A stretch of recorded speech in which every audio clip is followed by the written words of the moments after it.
Ba dapat ibibigay ni Star? It's up to you. I don't know one. We go up and number one. One lang kila Jumbo at Abo? Yes. Ba't ikaw to?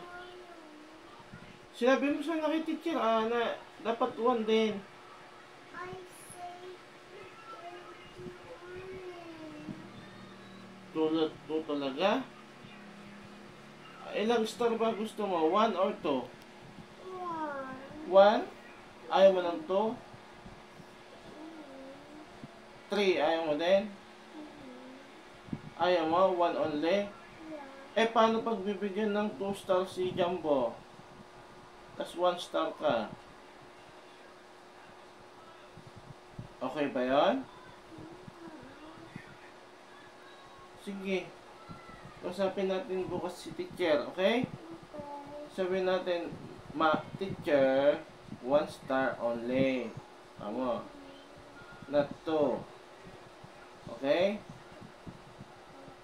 But if daddy, 5 star. Oh, kasi daddy na ako.